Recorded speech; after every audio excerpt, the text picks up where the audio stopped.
ठिकाणावर आरोप करण्यात आले. एकंदरीत अधिवेशनाबद्दल तुमची पहिली प्रतिक्रिया?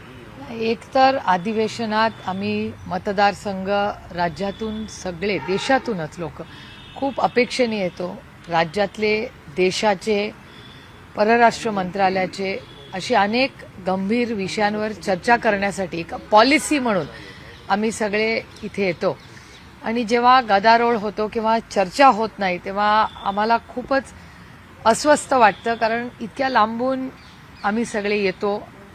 सगळ्या देशातल्या खासदारांचा मंत्र्यांचा वेळ, पार्लमेंटमध्ये होणारा खर्च, या सगळ्या गोष्टी अस्वस्थ करणाऱ्याच असतात. कारण का पार्लमेंट हे अर्थातच चर्चेसाठी आहे.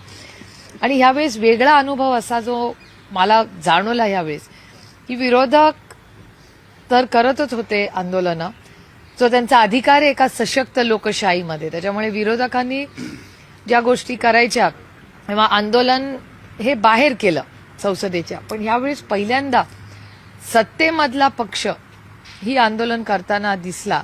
हे खरं तर म्हणजे माझी सगळ्यांनाच दोन्ही बाजूंना विनंती राहील की एका सशक्त लोकशाहीमध्ये चर्चाही झालीच पाहिजे.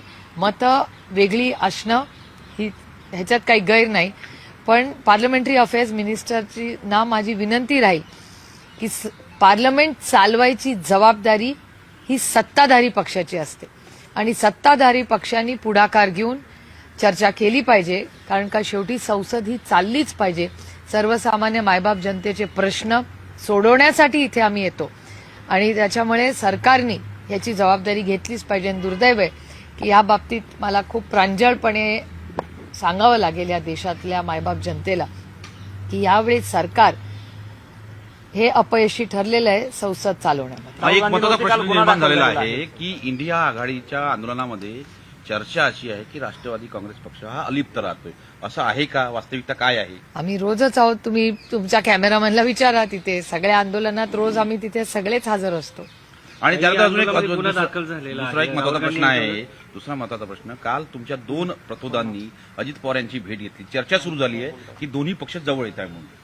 नाही, एका सशक्त लोकशाहीमध्ये मी आज 6 मंत्र्यांना भेटले. मी आज अर्जुन मेघवालांना भेटले. मी आज भूपेंदर यादवांना भेटले. मी आज वाणिज्य मंत्री पियुष गोयलांना कांद्याच्या भावाच्या निमित्ताने भेटले. त्यामुळे मी तर रोज 5-6 मंत्र्यांना रोजच भेटते आणि मी ते फोटोही टाकते, ट्विटही करते. त्यामुळे माझ्यासाठी जर म्हणजे आमची एका सशक्त लोकशाहीमध्ये जरी आम्ही विरोधात असलो तर सत्तेत असलेल्या लोकांकडे जाऊन आपल्या भागाची, राज्याचे प्रश्न हे सोडवावेच लागतात ना. ह्यालाच लोकशाही म्हणतात.